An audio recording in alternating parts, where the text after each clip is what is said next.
कांग्रेस के गंदे कपड़े बाजार में ही धोए जाते हैं।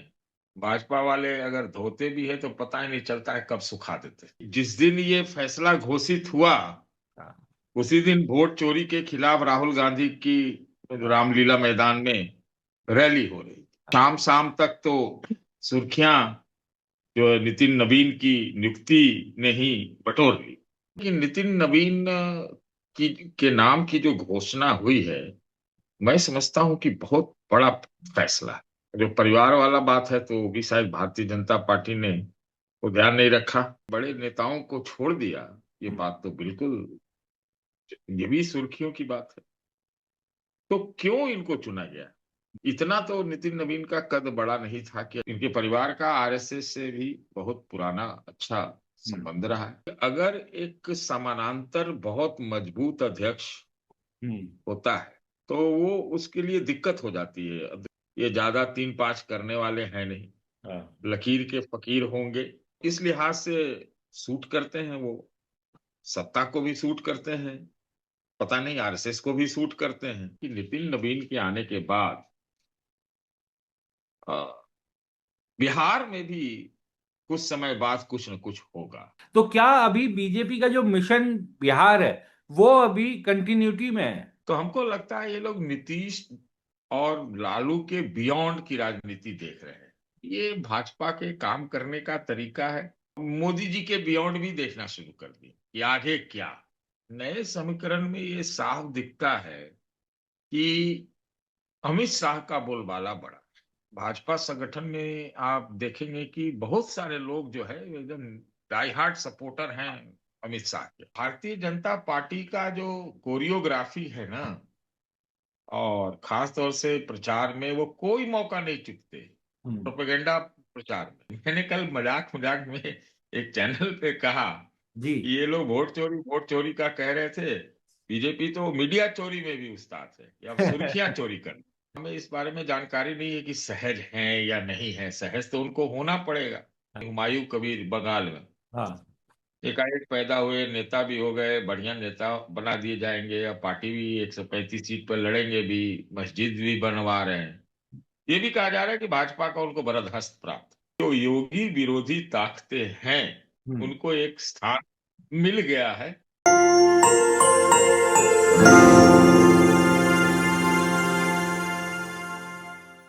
नमस्कार, मैं हूं विक्रांत यादव और आप देख रहे हैं आपका अपना चैनल द स्वतंत्र।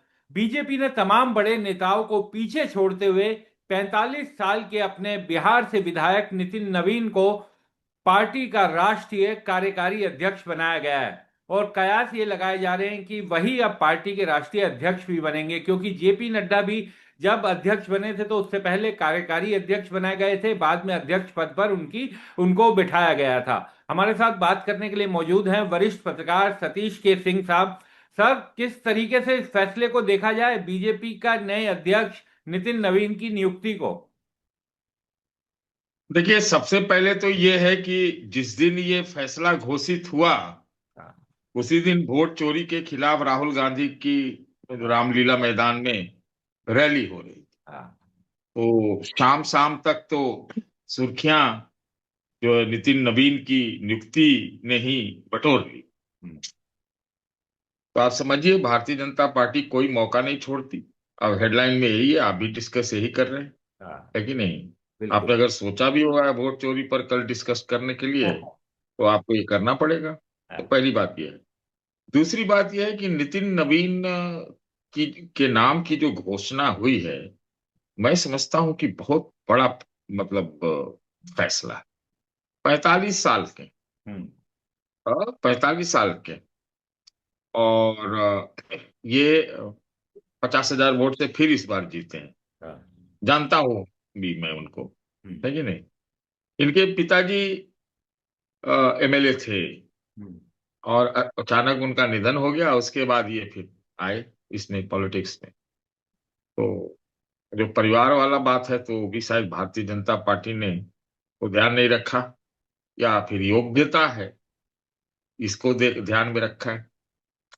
तीसरी बात यह है कि इनका संगठन में बड़ी भूमिका रहती है।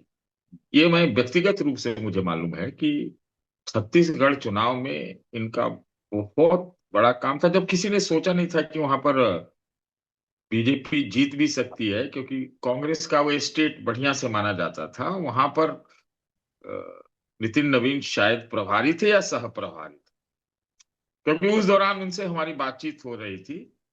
तो कारण था उसका, कुछ फंक्शन का बात था उन, इस लिहाज से तो मुझे मालूम है कि वो लगातार वहां जाके बैठ के उन्होंने वो जीत हासिल कराई। उसके बाद भी एक दो चुनाव में उनकी बड़ी संगठनात्मक क्षमता आई है। एबीवीपी में भी रहे, भारतीय जनता युवा मोर्चा में भी वो महामंत्री शायद थे। हाँ माम। आ, हाँ। लेकिन जो आपका जो शुरुआती शीर्षक है कि भाई बड़े नेताओं को छोड़ दिया, ये बात तो बिल्कुल, ये भी सुर्खियों की बात है। तो क्यों इनको चुना गया? चुना, मेरे ख्याल से ये हमें भी आश्चर्य हुआ कि भाई इतना तो नितिन नवीन का कद बड़ा नहीं था कि अचानक से उनको राष्ट्रीय कार्यकारी अध्यक्ष बना दिया जाए। अभी मंत्री बन गए बिहार में। हमको लगता है कि जो इनकी इसके पीछे की सोच है, कोई एक समन्वय और सामंजस्य का है।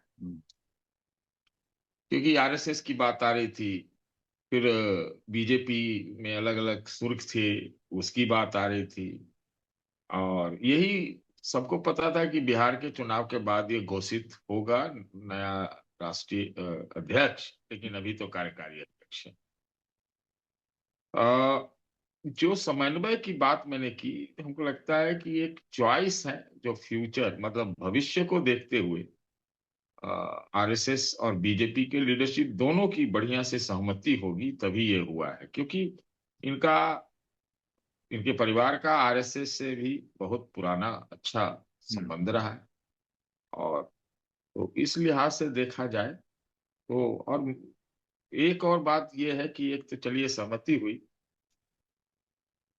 दूसरा ये भी है कि अगर एक समानांतर बहुत मजबूत अध्यक्ष होता है, जिसकी जिसका फॉलोइंग बहुत हो, जो बहुत बहुचर्चित हो, जिसका पब्लिक इमेज मतलब पब्लिक में मतलब क्या है कि पॉपुलर लीडर हो, तो वो एक, अभी सत्ता में है भारतीय जनता पार्टी, तो वो उसके लिए दिक्कत हो जाती है, अंदरूनी काम में ये दिक्कत हो जाता है जब तक पूरा समन्वय न रहे। तो हमको लगता है एक बीच बीच का रास्ता चुन करके सबकी सहमति से लिया गया है कि भाई ये ज्यादा तीन पांच करने वाले हैं नहीं, लकीर के फकीर होंगे।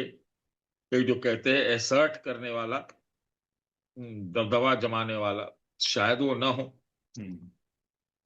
और इस लिहाज से सूट करते हैं वो, सत्ता को भी सूट करते हैं, पता नहीं आरएसएस को भी सूट करते हैं।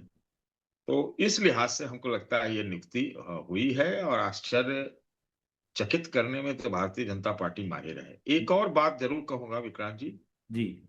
मुझे लगता है कि जो बिहार के व्यक्ति को बनाया गया है, ये पहले है ना बिहार से, ये है पहले ही है शायद, तो बिहार से बनाया गया जो नए जो स्कीम ऑफ थिंग्स है, आगे का भविष्य है राजनीतिक और चुनाव की दृष्टि से, विस्तार की दृष्टि से, ये एक क्लियर मैसेज ये भी देता है कि भारतीय जनता पार्टी अपने बलबूते बिहार में अपने आप को स्थापित करना चाहती है। इस खबर से ही पहले तो वहां मुख्यमंत्री वो मंत्री रहेंगे कि नहीं, यही बात है, मंत्री रहेंगे कि नहीं अगर इस्तीफा देते हैं। तो बिहार में एक भारतीय जनता पार्टी को एक नेता बड़ा बनाना था, ये बार बार कही जाती थी बिहार में कि भाई नेता जो है वो भाजपा का चेहरा नहीं, हो सकता है उस चेहरे का हिसाब किताब चल रहा हो। इस बात में थोड़ा सा लगेगा कि कयासबाजी है, लेकिन फिर भी कहना पड़ेगा कि नितिन नवीन के आने के बाद अ, बिहार में भी कुछ समय बाद कुछ न कुछ होगा, ये निश्चित सा संकेत लगता है। मैं दावे से नहीं कह सकता, लेकिन कुछ न कुछ तो निश्चित रूप से लगता है कि ये होगा। तो मैसेज है कि भाई सिर्फ बिहार ने, सिर्फ यूपी नहीं, बिहार भी हमारा है। और बिहार में एक प्रकार का आप ये देखिए तो एक राजनीतिक इस पक्ष में शून्यता भी उस ढंग से आ रही है कि नीतीश जी का काल एक तरह से देखा जाए तो खत्म हो रहा है। आरजेडी में जो अंदरूनी हालात हैं वो बहुत अच्छे तो कहे नहीं जा सकते। पूरा एकदम छत-विछत स्थिति में है। तो हमको लगता है बिहार को दृष्टि में भी रखते हुए भाजपा ने ये फैसला किया। जी। यही मैं दूसरा सवाल जानना चाह रहा था सर कि क्या बीजेपी का मिशन बिहार अभी चालू है, क्योंकि बिहार जीत गए लेकिन बावजूद इसके नितिन नवीन की नियुक्ति होनी एकदम युवा जैसा आप बता ही रहे हैं सर और जानते भी हैं, तो क्या अभी बीजेपी का जो मिशन बिहार है वो अभी कंटिन्यूटी में है?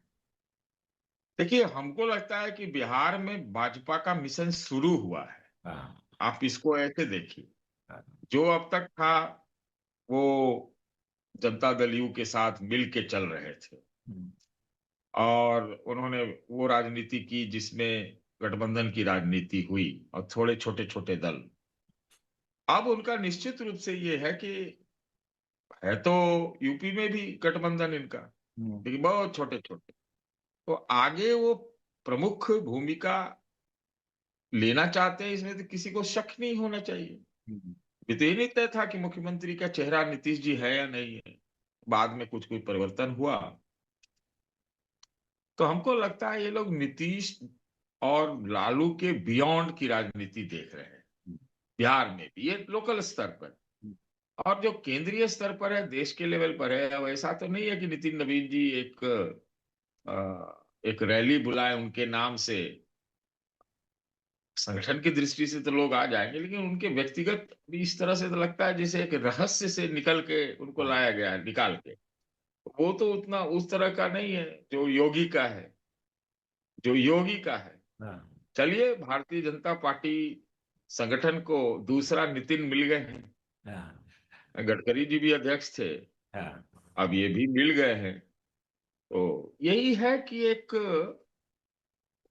चर्चित चेहरा या कहे कि पॉपुलर चेहरा या जन समर्थन वाला जो एक होता है पॉपुलर लीडर, उसको नहीं रख के कि ऐसा व्यक्ति लाए गए हैं जो कि सबकी सुने और ज्यादा जो है बहुत अपना एसर्ट न करे। हाँ, तो वो सत्ता, बीजेपी की सत्ता जो सरकार देश में चल रही है उसको भी सूट करता है। हम्म, और जहां तक आइडियोलॉजिकल बात है, ये थोड़ा और बाद में बात खुलेगी कि आइडियोलॉजिकली आरएसएस तो चाहेगी भाई कि कुछ हमारी बातें सब एजेंडा लागू हो। और आपको याद ही होगा कि जब जेपी नड्डा जी ने बयान दे दिया था कि भाजपा तो आजाद हो गई हाँ, आरएसएस से, उसके बाद संबंध बहुत बिगड़ गए थे। हाँ, तो हालांकि किसी को ये भनक भी नहीं था, ना कोई एक तरह तरह की बातें हो रही थी, ये नाम है, वो नाम है, ये है, हो ही नहीं रहा था। हाँ, चलिए, हुआ तो हाँ, अब देखना होगा कि और आगे क्या होता है। मैं आपको एक और बात नितिन नवीन के बारे में बताऊं। जी, नितिन एक 2000, हमको याद साल नहीं है, हाँ, बड़ा चर्चित पटना में ये एक प्रकार का राजनैतिक कांड हुआ था हम्म, कि कहा जाता था कि नीतीश जी ने न्योता दे के थाली जो है छीन लिया, हम्म, जो मोदी जी के लिए, और ये कोई भोज होना था। हाँ, तो उस उस समय नितिन नवीन का भी नाम आता है कि उन्होंने एक इश्तिहार छपवाया था हाँ, और इश्तिहार जो है वो एक बड़े कंट्रोवर्सी का रूप ले ली। उसी के बाद ये सब घटना हुई थी जिसमें थाली छीना गया था। तो ये मैं आपको बताऊं, हाँ, अ, ऐसा लोग कहते हैं, लेकिन ये बात सही है कि बहुत ही साहसिक और बहुत ही राजनैतिक परिपक्वता का फैसला करते हुए लोगों ने अ, अध्यक्ष, कार्यकारी अध्यक्ष चुना है। अब देखना है कि अध्यक्ष में तब्दील होते हैं कि नहीं, कि कार्यकारी रहते हैं, पता नहीं, कुछ भी हो सकता है। हाँ, वैसे तो बीजेपी और कांग्रेस के चुनाव में अभी इतना हल्ला होता था, हाँ, कांग्रेस वाले तो चुनते नहीं। हाँ, चुनाव भी होता है कांग्रेस में, और जी चुनाव बढ़िया लगता है, जैसे आम चुनाव हो रहा वैसे चुनाव हुआ था, हाँ, बहुत चर्चित था, मीडिया ग्लेयर में हुआ था। ये तो चुपचाप रहस्यमय ढंग से एकाएक हो गया कि भैया मीटिंग हुई थी पार्लियामेंट्री बोर्ड की, इसमें फैसला कर लिया गया। हाँ। मीडिया को पता नहीं चला कि पार्लियामेंट्री बोर्ड की मीटिंग कैसे हुई, डिजिटल हुई, फोन पर हुई, कब हुई, कब कहाँ हुई। हाँ, ये भाजपा के काम करने का तरीका है। तो देखिए, ये अब सुनते किसकी हैं, बताए जाते हैं कि अमित शाह से बड़ी क्लोज है। हुई? तो ये आगे का भारतीय जनता पार्टी का जो काम करने का तरीका है या जो सत्ता का समीकरण है, उसके बारे में भी संकेत देता है। सर, तो क्या ये अब बदलती बीजेपी की भी तस्वीर दिखाती है? जिस पार्लियामेंट्री बोर्ड ने ये फैसला लिया उसको भी बदलते हुए देख रहे हैं, क्योंकि उसमें भी पुराने नेता, धीरे धीरे परिवर्तन तो हुआ है, लेकिन क्या अब बीजेपी एक पीढ़ी आगे बढ़ते हुए दिखाई दे रही है? देखिए, बीजेपी लगातार प्रयोग तो करते रहती है। हाँ। बहुत सारे राज्यों में जो मुख्यमंत्रियों का जो चेहरा है, वो भी कोई चर्चित चेहरे नहीं थे। हाँ। कोई एकाएक उठा के लाए, चाहे वो आप छत्तीसगढ़ ले, मध्य प्रदेश ले, राजस्थान ले, उड़ीसा ले, दिल्ली। सब जगह ले, दिल्ली भी ले ले।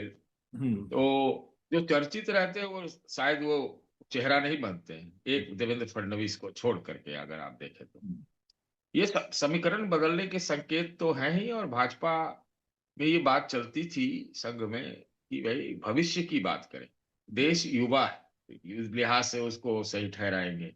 हम्म। अ, और दूसरा ये है कि अम, ये भी भाजपा में बदलते समीकरण का एक हमें शुरुआती संकेत लगता है कि लोग जो है अब मोदी जी के बियॉन्ड भी देखना शुरू कर दिए कि आगे क्या। तो जब मोदी जी के बियॉन्ड देखना शुरू करते हैं, मैं नहीं कह रहा हूं कि उनको हटा रहे हैं क्या करे, वो सब नहीं। वो तो एक चीजें थी जो भागवत जी और ये मोदी जी के बीच में वो हो गया, सुलझ गया वो सब चीज। 75-75 पे कॉम्प्रोमाइज हो गया लगता है। म- मगर क्या है कि नए समीकरण में ये साफ दिखता है कि अमित शाह का बोलबाला बढ़ा। हम्म। जब अमित शाह से ये क्लोज माने जाते हैं नितिन नवीन, और भाजपा संगठन में आप देखेंगे कि बहुत सारे लोग जो है एकदम डाई हार्ट सपोर्टर हैं अमित शाह के। हाँ। आप ये समझिए। बिल्कुल। तो हाँ, तो जब ये है तो इसका मतलब अमित शाह का कद बढ़ रहा है। ये और आगे की बात भी इसमें दिखाई पड़ती है कि आगे क्या होगा। हो सकता है कुछ न कुछ तो इस तरह के हैं, क्योंकि अभी आप देखिए उत्तर प्रदेश में भी क्या हुआ। उत्तर प्रदेश में भी परिवर्तन, मतलब नया अध्यक्ष आए, और नया अध्यक्ष जो आए वो थोड़ा हाई प्रोफाइल है। हाँ। योगी जी तो बहुत हाई प्रोफाइल है, लेकिन वहां पर कोई नितिन नवीन जैसा व्यक्ति नहीं आया, हाँ। है ना। तो वहां पर थोड़ा सा हाँ, बैलेंसिंग हो 7 गई बार है। के सांसद है सर। हाँ, बैलेंसिंग वहां हो गई है। हम्म। ये पूरा केंद्र के बैलेंसिंग का कुछ समीकरण कुछ दूसरा ही है कि नितिन नवीन जी किसको सूट करते हैं। तो ये है सब चीजें। एक चीज जिससे आपने बातचीत शुरू की थी सर, कि कांग्रेस की रैली, पिछले कई सालों की अगर कांग्रेस की रैली की बात करें तो कल की रैली में जिस तरह की भीड़ थी, कहा जा रहा है कि कांग्रेस बहुत लंबे समय बाद इस तरह की रैली आयोजित करवा पाई, वो भी दिल्ली में।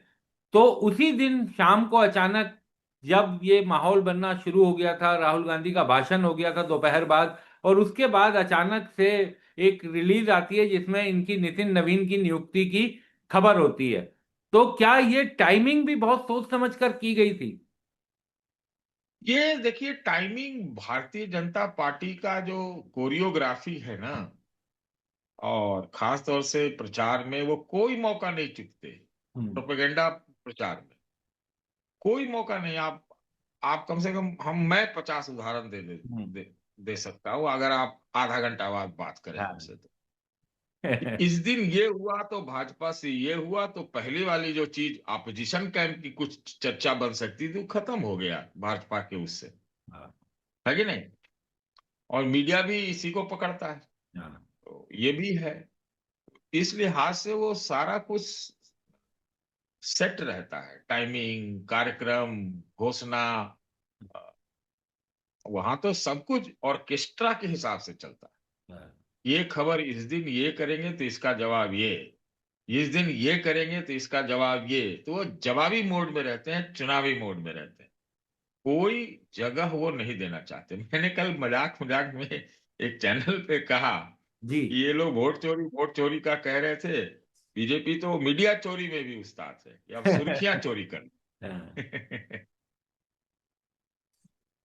सर, जी। आपने जिसकी तरफ जिक्र किया उत्तर प्रदेश का, तो उत्तर प्रदेश में जो पंकज चौधरी को अध्यक्ष बनाया गया है, बिल्कुल उसी बाबा योगी आदित्यनाथ के बगल के जिले से वो आते हैं। और उनका जो कारोबार है वो भी गोरखपुर और उसके आसपास सब फैला हुआ है, वहीं की वो राजनीति करते हैं। तो और कहा जा रहा है कि योगी आदित्यनाथ बहुत सहज नहीं है इस नियुक्ति से। अब पता नहीं सहज है कि नहीं, सहज तो होना पड़ेगा उनको। हम्म। अब तो नियुक्ति हो गई है। हाँ, और अ, मतलब नियुक्ति हो गई है। हमें हमें इस बारे में जानकारी नहीं है कि सहज हैं या नहीं है। सहज तो उनको होना पड़ेगा। हाँ, तो नहीं होगे सहज तो ऐसी भी स्थिति है कि 10 लोग सीधा करने का प्रयास करेंगे। ये भी तो है। चुनाव किससे पहले हुआ है, 27 में चुनाव है। और एक समय तो केशव मौर्य भी थे, हाँ, है कि नहीं? तो केशव मौर्य थे, वो थोड़ा दबंग थे। अब हाँ, केशव मौर्य का आगे क्या होगा, ये देखने लायक चीज है। ये हाँ, ध्यान रखिए क्या है।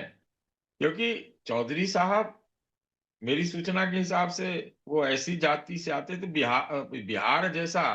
आप देखिएगा कि एक हिंदू कास्ट ऑर्डर में भी एक तरह का अलग अलग, एक तो धार्मिक पोलराइजेशन होता है, हाँ, लेकिन एक जो है ऐसा भी पोलराइजेशन होता है जो जाति के आधार पे होता है। तो हो सकता है कि ये लोग ये प्रयास कर रहे हो कि नॉन यादव, जो बिहार में पोलराइजेशन का प्रयास चलता रहा और उसका फायदा भी उनको हुआ, ये शायद यूपी में करें तो ये अखिलेश के खिलाफ एक घेराबंदी का इंतजाम भी होगा। दूसरा घेराबंदी आप यूपी में देखिए तो मुझे जो दिखाई पड़ता कि जिस प्रकार से अभी मायावती जी की रैली हुई, एकदम सुसुप्त थी और निष्क्रिय जैसा लगती हैं अभी भी। लेकिन जो रैली हुआ उससे भी पता चलता है कि हाँ। आगे क्या होने वाला है। तो भारतीय जनता पार्टी की एक खासियत है, वो ऑपोजिशन कैंप में जाके भी वार करती। हम्म। तो ये देखिए। और अभी जैसे आपने देखा ना, ये कहा जा रहा है ना कि हुमायूं कबीर बंगाल में हाँ, एकाएक पैदा हुए, नेता भी हो गए, बढ़िया नेता बना दिए जाएंगे, अब पार्टी भी 135 सीट पर लड़ेंगे भी, मस्जिद भी बनवा रहे हैं। ये भी कहा जा रहा है कि भाजपा का उनको बरदहस्त प्राप्त। हाँ, तो क्या है कि अगर हर कंस्टिट्युएंसी में ही 2-4-5 हजार वोट काट लें, ये 2004 जैसे आपने देखा एमआईएम का क्या हुआ हाँ। बिहार में। तो इसी प्रकार से भाजपा प्रयास करती रहती है, अपना एक अलायंस बनाएगी और दूसरे अलायंस में छेद करेगी, और तीसरा है कि एक ऐसा अलायंस बनाएगी जो ऑपोजिशन के अलायंस को या हाँ। ऑपोजिशन के मजबूती को, धार को कम करे। लेकिन क्या सर, कुछ लोग ये भी कह रहे हैं कि पंकज चौधरी को अध्यक्ष बनाया जाना बिहार यूपी में योगी आदित्यनाथ के समकक्ष एक और पावर सेंटर की, जो पार्टी का अध्यक्ष संगठन की दृष्टि से संगठन के अध्यक्ष तो वही रहेंगे, तो क्या उनके समकक्ष एक पावर सेंटर बनाने की कवायद या योगी आदित्यनाथ के कद को थोड़ा कम करने की कोशिश, किस तरीके से इसे पूरे को देखा जाए, क्योंकि कई तरह के कयास इस मामले में लगाए जा रहे हैं। देखिए, कयास लगाने वाले तो लगाते ही रहते हैं, थोड़ा देखना होगा कि कैसे चीजें आगे बढ़ती है। हाँ, एक समय तो हम लोग देखते थे कि योगी बनाम दिल्ली चलता था, हाँ। दिल्ली बनाम, है ना? तो अब वो तो इतना हल्ला गुल्ला हो नहीं रहा है। हम्म। अभी देखना होगा कि नए बदली हुई परिस्थितियों में जब भारतीय जनता पार्टी हरियाणा, महाराष्ट्र वगैरह में, बिहार में के उसके बाद नए बुलंदी में क्या करना चाहती है, हम्म। किसको साधती है, किसको कमजोर करती है। हम तात्कालिक रूप से तो कुछ नहीं बोल सकते, लेकिन हाँ इतना जरूर है कि जो योगी विरोधी ताकतें हैं हम्म। उनको एक स्थान मिल गया है। और देखना पड़ेगा कि कल तो बाबा जी के, पंकज जी चौधरी ने पैर भी छुए। हाँ। अब आगे देखते हैं कि कैसे दोनों का चलता है। ये बड़ा महत्वपूर्ण है, क्योंकि एक चीज तो हुआ था ना कि 2024 में जो अप्रत्याशित, अप्रत्याशित नहीं कहेंगे, मोस्ट अनएक्सपेक्टेड, हम्म। जो उत्तर प्रदेश में भारतीय जनता पार्टी की मैं कहूंगा करारी हार हुई, हम्म। श्वास ही नली बंद हो रहा था। हाँ। तो उसके बाद उस समय तो बड़ा हल्ला गुल्ला हुआ था, क्यों हुआ, कौन कौन थे इसके जिम्मेदार, कैसे हुआ। तो अब वो देखिए आगे क्या होता है। अभी थोड़ा कयासबाजी करने का क्या फायदा है, कोई फायदा उस नहीं। समय तो ये भी कहा जाता था कि इंटरनल राजनीति के कारण भी बीजेपी की हार का एक बड़ा कारण वो रहा, भाजपा के हाँ, अंदरूनी ये बोला राजनीति। बोला हाँ। आरएसएस भी कितना मतलब आरएसएस का संगठन तो है ही, हर जगह फैला हुआ है, पता ही नहीं लगता है कहाँ कहाँ है, कौन कौन लोग हैं उसके। उनकी भी भूमिका पर प्रश्न उठे, है ना। और ये भी कहा जाता था कि योगी जी की मनमर्जी का कैंडिडेट नहीं दिया गया। बहुत तरह की चीजें हो जाती है, और खास बात यह है कि कांग्रेस के गंदे कपड़े बाजार में ही धोए जाते हैं। भाजपा वाले अगर धोते भी है तो पता ही नहीं चलता है कब सुखा देते हैं। हाँ, बिल्कुल। कहाँ धोते हैं, कैसे सूख जाता है। हाँ, बिल्कुल सही बात की सर आपने। बहुत बहुत शुक्रिया सर, आप जुड़े हमारे साथ और इस चर्चा में हिस्सा लिया, बहुत बहुत शुक्रिया।